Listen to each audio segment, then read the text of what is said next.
All right, here we are, Rabbi Tuvia Bolton speaking to you from Crown Heights, keeping the classes going. And here's a mimer, a Hasidic discourse, which was given by the Lubavitcher Rebbe in 1976, just 2 days before the holiday of SUCCOT, and it commemorates the passing away of the fourth Rebbe of Chabad, called Rebbe Shmuel, was nicknamed the Rebbe Marash. Rebbe Shmuel wrote, and that's the last of the Marash is Rebbe Shmuel.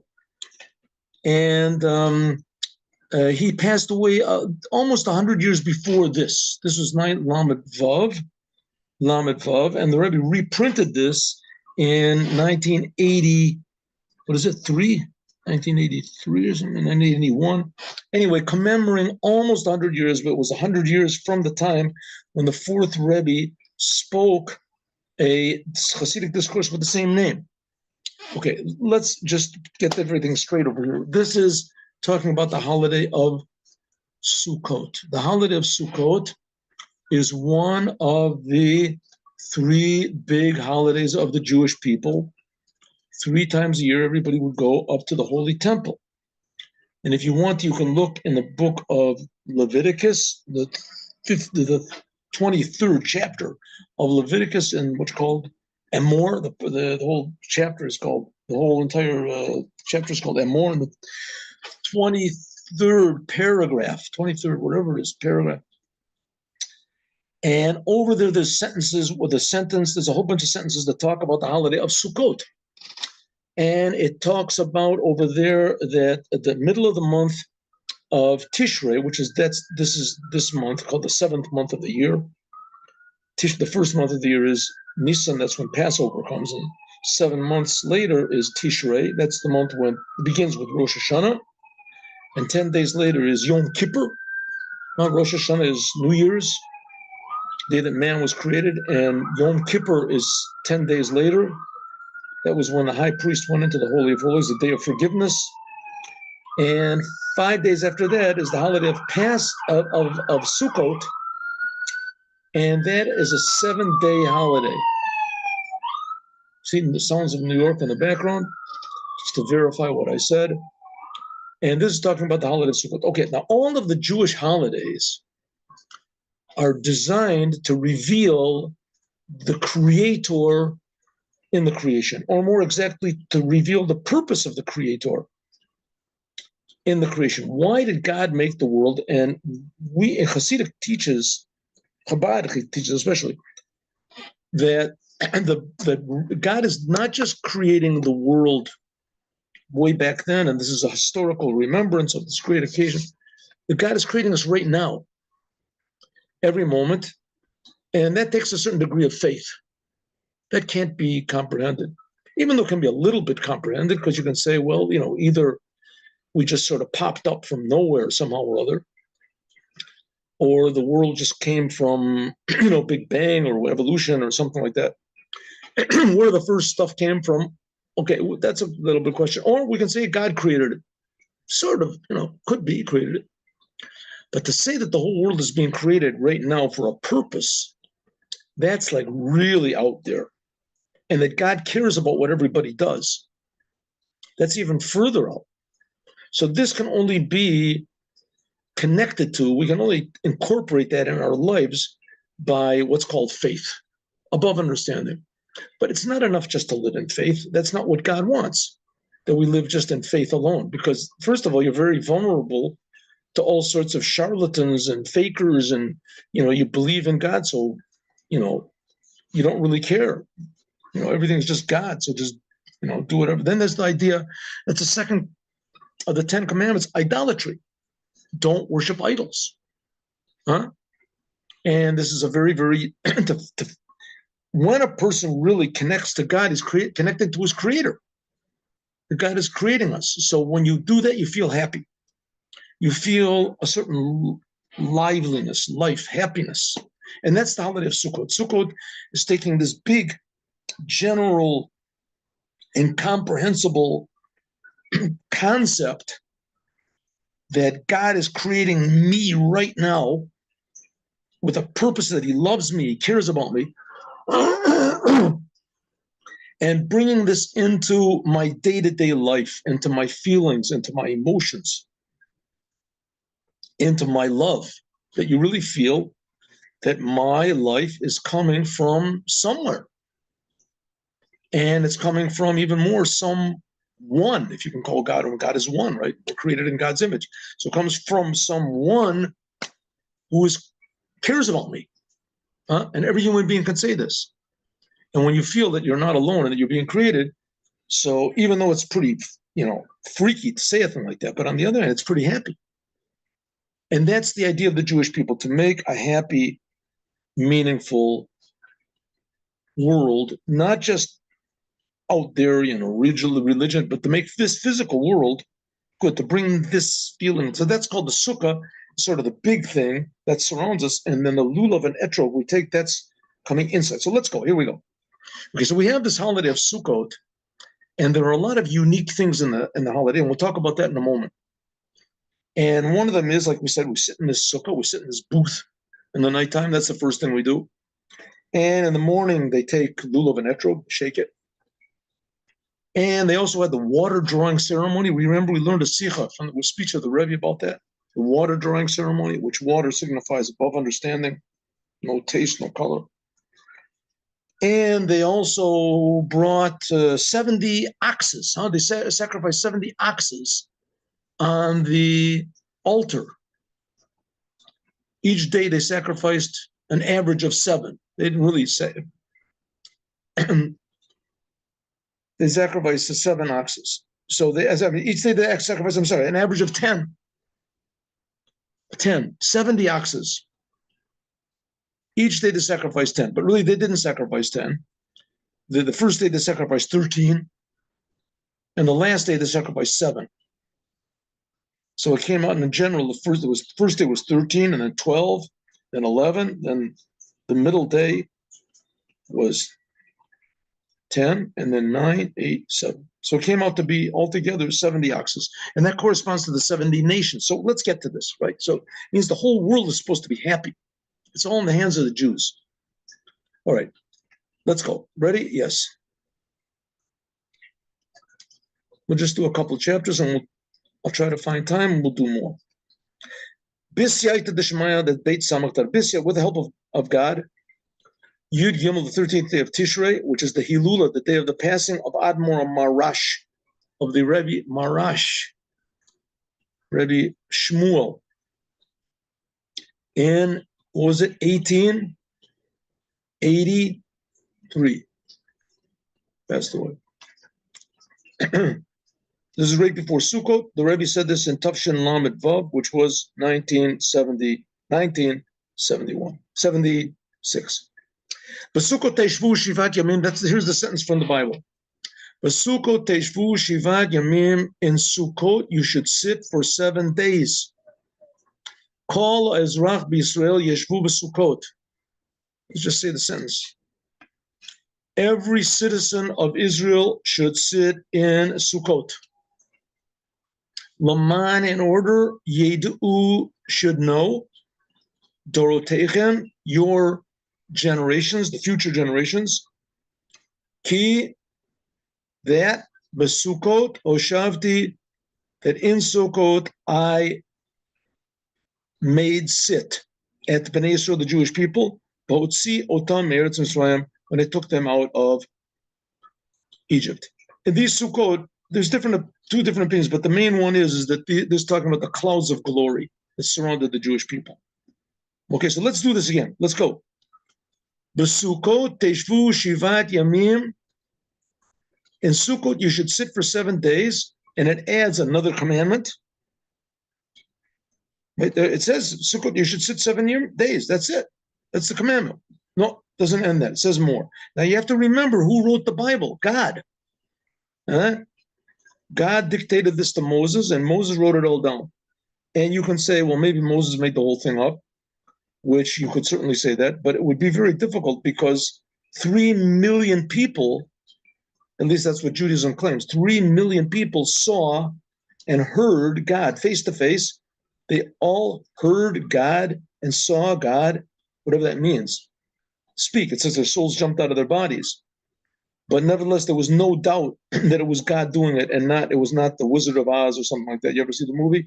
Wizard of Oz is a little guy sitting in a room, making all these levers and pushing these buttons and everything, and making all this noise and fire and everything. But really, just some guy.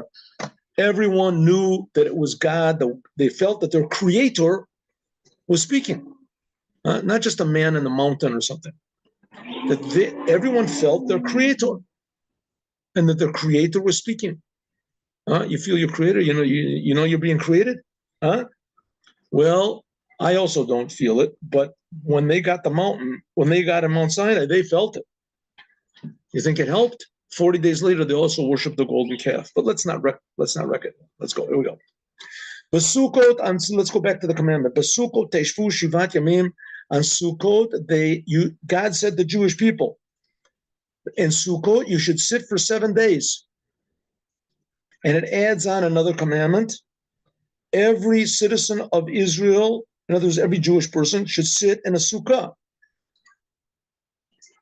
Why has to say twice? The Rebbe will explain. In Sukkot, you should sit 7 days, and every citizen of Israel should sit in a sukkah, so every Jewish person should sit in a sukkah. And the reason is, here it's not talking about Israel and land of Israel. It's talking about all the Jewish people. The Jewish people are also called Yisrael, right? Vatam, and the reason, what's the reason that you should sit in a sukkah? Laman yedu dorotechem, so that the future generation should know b'sukkot hoshavti, that in Sukkot I made sit the Jewish people when I took them out of Egypt. Good? That's what the Bible says. That's what God says.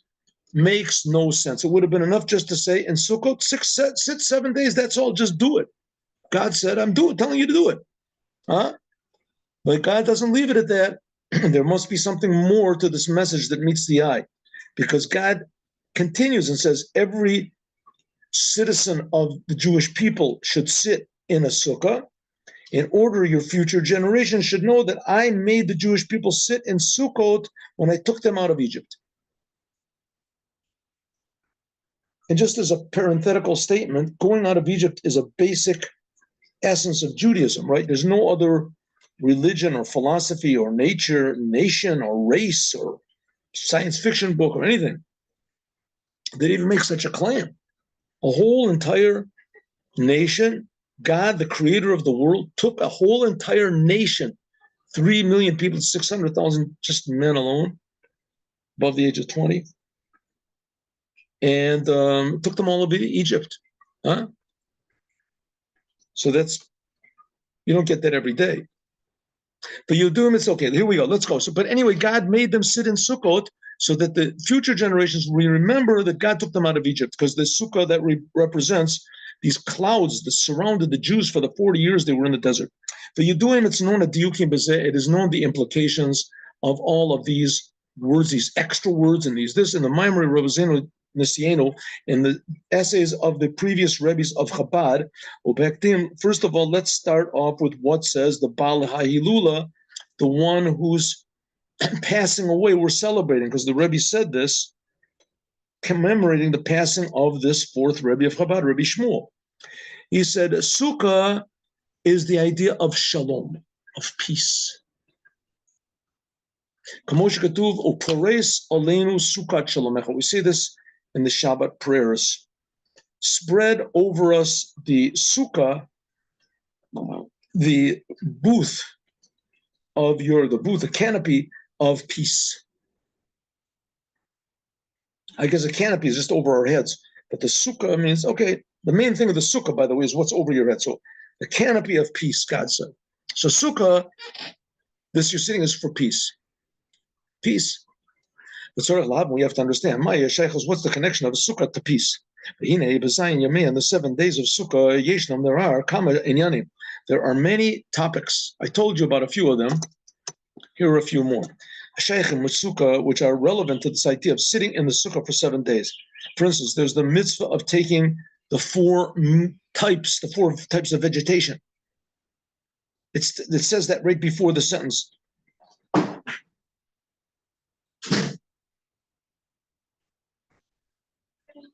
Like it says, "Ulakachtem lochem b'yom harishon." I'm mishadrin. Say that.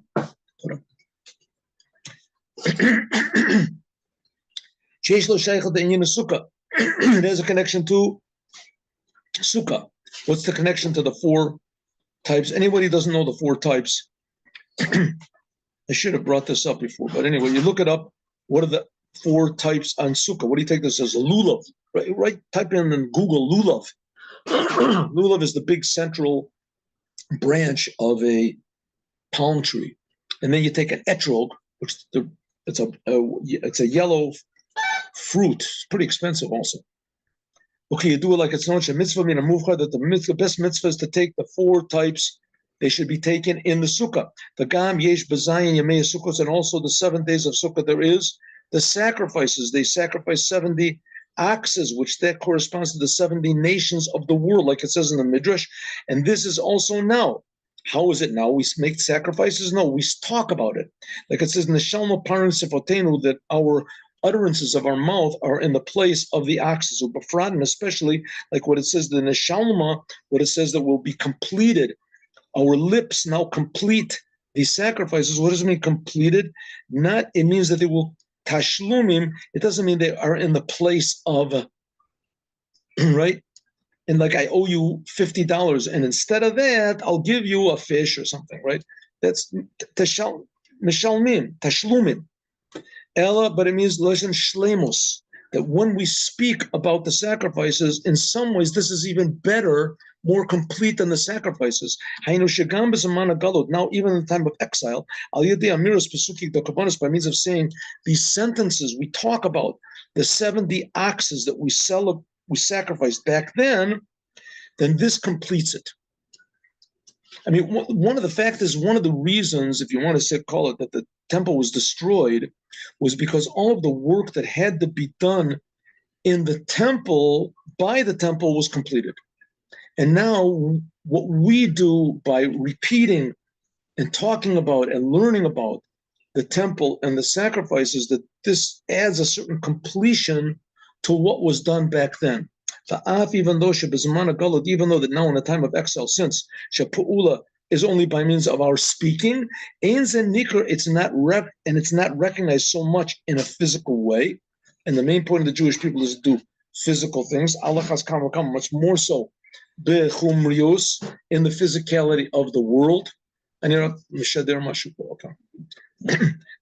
nevertheless, because it says that when we move our lips, it is treated as though we're doing the deed, and we can't do the deed anymore. The main thing is doing the deed, right? We're praying 3 times a day that God should bring us the third temple. Huh? We should bring the temple. That God should return Yerushalayim, Yeruchot, Tashuv, that God should dwell in Yerushalayim, in the Holy Temple. Like it says in Long Late in the Tanya, that the main thing is doing deeds. That's the unique thing about Judaism, is that we have commandments, physical commandments. There's no religion or philosophy or whatever in the world that has commandments. They have rituals and they have whatever it is, their ceremonies, but they don't have any commandments directly from God, and we do. And one of the main commandments was the sacrifices. And now we can't do that actual sacrifice, but we can do, in place of the sacrifice, we can talk about them. Harigam Akshav, so now also the pula of the Shlemos, now we are completing what was lacking in the sacrifices back then. We're completing it spiritually. We're doing a little bit by moving our lips and talking about it. So that's what are we even dealing with this? The 70 oxes that were sacrificed was in order to bring peace and blessing to the non-Jews, to the Gentiles, the 70 nations as they're called. We have to understand, my sheikhos, what's the connection with all of these things together, the taking of the 4 types and the sacrifices of the 70 oxen to the idea of the sukkah? Why do we do it in SUCCOT? And to the, like we said, the idea of peace. Why? Hine kasher Yom Tov Rishon, when the first day of the holiday falls to be on Shabbat, like it's going to be this year. B'kaviyos shanazu, like it is in Yesh Chiluk. There's a difference between when it was in the temple and now the time of exile. Like for instance, like it is, for instance, the sounding of the shofar and Rosh Hashanah, when Rosh Hashanah falls on Shabbat, like it also did in this year. The same day Rosh Hashanah falls out, SUCCOT falls out, because it's exactly 2 weeks later. Over Mikdash in the Holy Temple, they would sound the shofar on Rosh Hashanah, but not in the rest of Israel. Shebezaman Abayit, and also the same thing with Lulav and Etrog, that in the time of Lulav, when there was the Holy Temple, on the first day of Lulav and Etrog, it would Chag Lulav Dochesh Shabbat Av B'Gavulim. They would take Lulav like this year when there was the Holy Temple, so they would take the Lulav and we don't do it now on Shabbat, but back then they did take the Lulav when it fell on Shabbat. Av B'Gavulim means even outside of the Holy Temple. Now that the Holy Temple was destroyed, so the Lulav does not push off Shabbat. This year, for instance, we're not going to take Lulav and Etrog on the first day of the holiday because it falls on Shabbat. But when there was a Holy Temple, it did. Okay. Nekudat Habir, the main point of the explanation is like this. Sukkah is peace. Therefore, on Sukkah, it is relevant to the non-Jews, and on Sukkah, we take the Lulav and Etrog and the Sukkah. Why? Because the Sukkah is the idea of a makif, of a surrounding level. I talked about that in the beginning, right before when we started the class. Makif means, in human person experience, faith. Faith, a general feeling that something is more real than I am, that something is creating me. And that I don't really exist, and I'm being created, and I'm being created by something that's bigger. Okay, now a normal person listening to me say this will say, I mean, a person like that has to be put into an institution or something. That is, that's simply not normal. What you feel that you're not really existing, you're not really real. What's it? So, I mean, a person that said that would actually be right if what that implied was that I am fooling myself and thinking that I exist. No, that's not what we're saying. We're saying like this: I, of course, exist. God is creating me. God exists. I agree, I exist.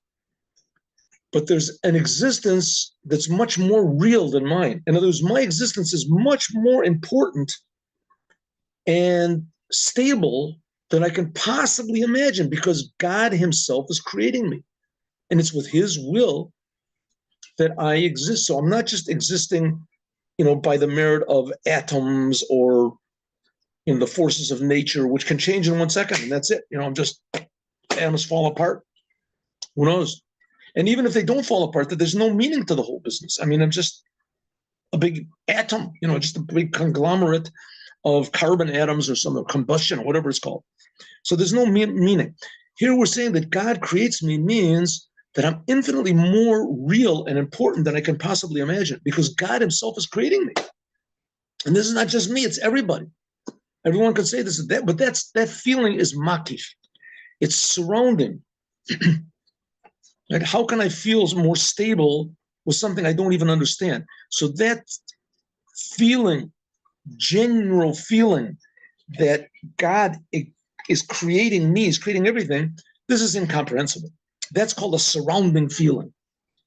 And that's symbolized by the sukkah. And on the other hand, it's a very happy feeling. We'll see, we have to make it more, personalized, like they say.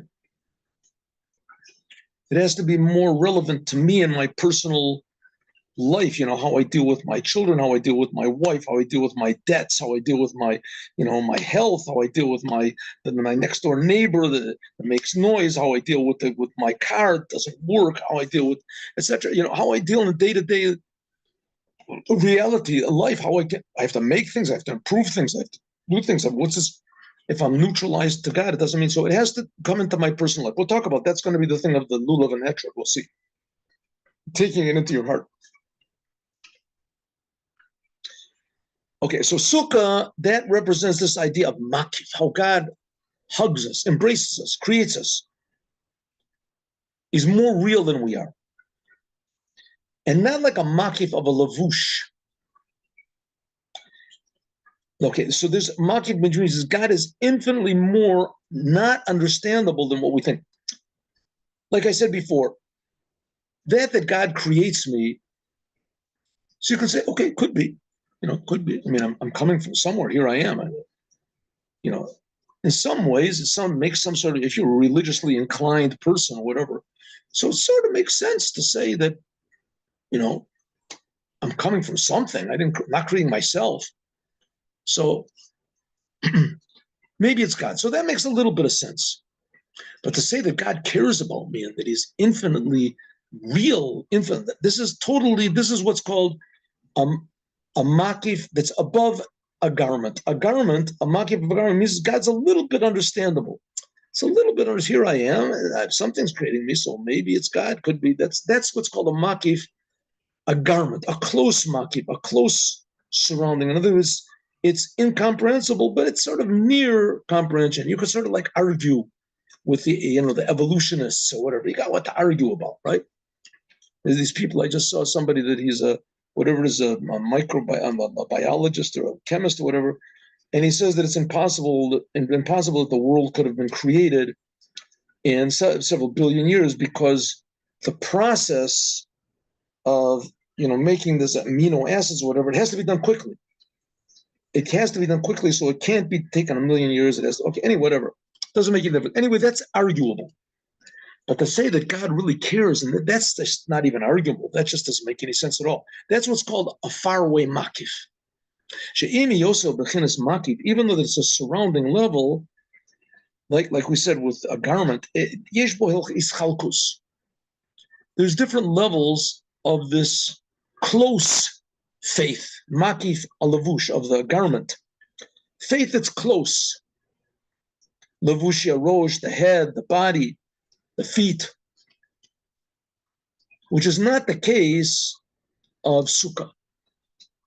Sukkah is ein bo ischalkus. In the sukkah, we're talking about a type of a faith that's all embracing. It embraces all logic. It's above all understanding, all religious logic or whatever. Shahari hu makif arosh v'ruba. It surrounds. We have to go into sukkah. It says it has to surround, at bare minimum, your head and the majority of your body. That's the law. The intention, what this means, it's like his whole entire head and his whole body. The head and the body and the feet are one. In other words, the highest level of your being and the lowest level of your being are all the same. According to this, we have to understand, why does it say b'sukkos teshbu that you should sit in a sukkah? Like many places. Okay, it talks about another mimer by the previous Lubavitcher Rebbe's father, the fifth Lubavitcher. Okay, so if it says it's a SUCCOT means incomprehensible. It's senseless to say it's incomprehensible. Huh? Like it's saying, mathematics is so big, I tried to grab it with a big bag. No matter how big bag I brought it to university, and I had about a high ladder. I went up this high ladder, and I figured I'd get high mathematics. So I went up to the top floor, and I put a ladder on the roof, and I took this big bag, and I grabbed the guy. I'll think you're nuts. You can't grab ideas with a bag. Or you can't it's not the same garment. It's not the same. You can't grasp it with your mind, maybe. But with a bag, you can't get the same thing. God, your mind is not the proper vessel for understanding God. So God is the surrounding level. You can't bring it into a being settled. That's what it means, sukkos teshvu. The whole commandment of Sukkot is that you have to bring this completely incomprehensible aspect of God, that he cares, into your day-to-day life, that you really feel it. According to the Tanya, 9th chapter, other places, if you really start thinking about God and how close God is and how God loves us, and you really start to realize this is really for real, then you have love. You break out in love. You have a tremendous love for God, tremendous emotional feeling for God. So that means loving God, that's an internal feeling, and having this general, but you're loving God, right? God is incomprehensible. How can you love God? Doesn't make any sense. What's there to love? You can negate yourself to Him. You can, bow down to the Lord or something like that. But how can you love? You have an emotion. You can fear God. God is awesome. He can send you to hell, something like that. But how can you actually feel love for God? God, as we're saying here, is incomprehensible. And we're not talking about just how I love God because God keeps me alive. God keeps me this, right? I mean, God keeps everybody alive. So, you can say, God's not keeping me alive. Nature is keeping me alive. That's also a little bit of surrounding. But here we're talking about loving the aspect of God that's totally incomprehensible. That's called bringing the makif into an inside. Therefore, that's what it means. In SUCCOT, you have to make dwell. So what is the idea of Sukkos Teshvu? You have to dwell in the Sukkah. And also this is BiSukkot, in the Sukkah. You have to be in the Sukkah, and it was inside of this total incomprehensible aspect of God, and you have to bring it into your day-to-day life, like money, like you like money. You know what money is. You can tell the difference between somebody gives you a $1 bill and they give you $100 bills, or they give you a stack of $100 bills, or they give you a stack of tissue paper. You know the difference? Oh yeah, you sure do, right? Sure do. Here a person says, here's a present, birthday present, gives you a stack of tissue papers. Say, what in the world is this? What are you doing? So, oh, I'm sorry, I gave the wrong one. Says, I should have given you a stack of dollars. Says dollars. Oh, that's nice. $100 bills. That's a lot better, than a stack of tissue paper. You can really feel that. You feel that it really means something. How can we really feel godliness like we feel money? And it says, you're supposed to. So that's what SUCCOT is supposed to do. We'll see. Inyan zeh hityashvu b'sukkah, to take the sukkah, which is a surrounding level, and bring it into a settled way that it's really valuable to us. Omer, it says 3 times. How does it say? Look, let's go back to our sentence. B'sukkot teshvu, in SUCCOT you should make dwell. Every dweller in Israel, yeshvu b'sukkot. Every citizen of it will sit in a sukkah. There it is again, 3rd time. And the 3rd time is in order that your future generations will know that in Sukkot, Hoshavdi, I made sit the Jewish people. So 3 times, Sukkot Teshvu, Ezra Yeshvu B'Sukkot, and Sukkot Hoshavdi 3 times, settling. Why 3 times? We'll see.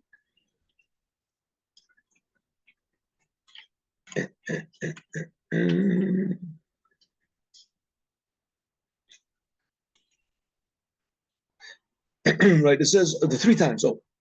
Gam also tzorach lavin, we have to understand, why does it say, in order that the future generations will know that I made you sit in the sukkah? Shetam, the sukkah, is the reason that I may say you should sit in sukkot now, is in order that the future generations, doros aboim, they will know that in sukkot, I made the Jewish people sit in the sukkah when I took them out of Egypt. That's what it says in the sentence, right? Since the commandment of sukkah is not a commandment which depends on the land of Israel, and it's not one of the commandments which depend on the time of the Holy Temple. Therefore, the Jewish people will do it all the time. We do Sukkot now. We're in New York. So what does it mean? In order the future generations will know what God is telling Moses, this is the generation that came out of Egypt. You have to sit in Sukkot, so that the future generations will know that I took the Jews out of Egypt. Why will they know that I took you out of Egypt? Because you, Moses, your generation now is going to sit in Sukkot. That's not the reason why. We're sitting in the Sukkot right now. We're not. The reason we know that God took the Jews out of Egypt is because we're sitting in the Sukkot, me and you, right now. Not because Moses did it back then, or the first generation that went out. The Torah will never be changed. If so, the knowledge of the future generations that God took them out of Egypt is because they themselves are going to, they themselves are sitting in the sukkah. What does it mean? God spoke to Moses and said, your generation has to sit in a sukkah so that the future generations will know that I made them sit in sukkah. Now, what does that mean? Maybe you can say, well, it started off the chain, that Moses did it, and then the future generations will also do it. So also say that. You should sit in the sukkah so that the future generations will sit in the sukkah. But don't say that you will sit in the sukkah so the future generations will know that I took the Jews out of Egypt. The future generations will not know that I took them out of Egypt because Moses sat in the sukkah. They'll know because they themselves are sitting in the sukkah. And they're reading in the Torah that God said every Jew, all generations have to sit in sukkah. That's why they'll do it. Not because Moses sat in the sukkah, because we're sitting in the sukkah right now. That reminds us. Okay, so up to now we've got a lot of questions. What about the answers? We'll get to that next time, but let's do one or two lines. The explanation is like this. A sukkah, like we said before, is a surrounding level. And it says, B'chesed liyom chagenu, that everything which was covered up on the days before Yom Chagenu, before Sukkot, they become revealed in Sukkot.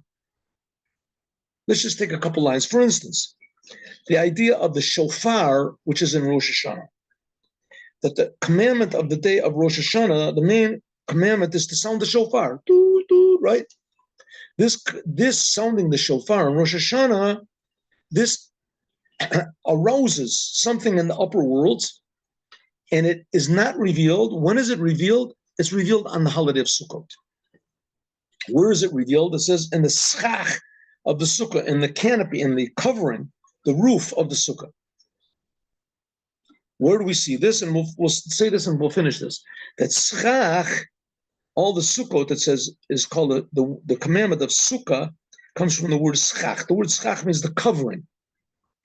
The walls are not called a sukkah. What's called a sukkah is the covering of the sukkah. The covering of the sukkah has to be made from plants and things that are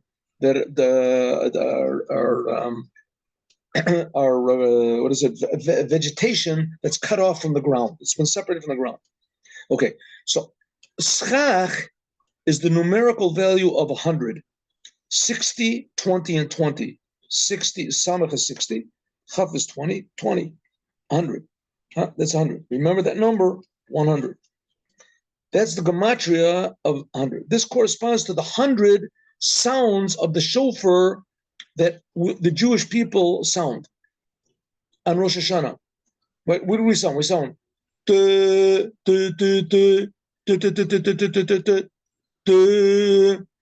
we sound 3 times, and we do that 3 times. So if so, it comes out that we sound 4 blasts. Tkiya, Teruah, Shvorim, and Tkiya. That's 4. We do that 3 times. That's 12. Then after that, we sound Tkiya, Shvorim, Tkiya 3 times. 3 times 3 is 9. Then 3 times 3 again is 9. And if you add up all the times, we do this 3 times. If you add up all the times that we sound the shofar, right, we do that whole thing 3 times, it comes out to be 100. Also, the individual sounds that we sound in the shofar, you're going to have to write this down, you'll see. There are 60 times that we made dood. There's 20 times we do shvorim, dood, dood, dood. And there's 20 times that we do trua, dood, dood, dood, dood, dood, dood, dood, dood. So from these 100 blasts that we sound, so 60 of them are tekiyas, 20 of them are shvorim, and 20 of them are trua. That's how it comes out. And so that comes out to be the gematria 100, which that's the schach, that's the covering of the sukkah. So what was hidden spiritually on Rosh Hashanah, we just aroused it doesn't come down to begin to be revealed, all these blessings, only on Sukkot. Same thing is in the Ketoret, the cloud of incense on Yom Kippur. The high priest would go into the Holy of Holies, and there he went in with coals and with incense. He would go into the Holy of Holies and he would put the incense on the coals, and it would fill up with smoke. This smoke, which was revealed on Yom Kippur, of the smoke of Yom Kippur in the Holy of Holies, it was a very high level of smoke. That's like the same type of smoke that Moses, when he went up on Mount Sinai, says he went into the cloud, something like that. But it becomes revealed b'Yom Chagenu on Sukkot. Like it says that the schach, the covering of the sukkah, comes from the cloud of the incense on Yom Kippur. How is this going to be? We'll talk about this, God willing, next time. Thank God we got this as far as we did. And this is going to be the idea of making peace. Peace essentially comes when everybody feels that they're being created and that they're being created for a purpose. And the holiday that accomplishes this is the holiday of SUCCOT. God willing, we'll continue this at the first opportunity that I have a little bit of quiet. And who knows, maybe that'll even be tonight. Have a good day and a good holiday with Moshiach now.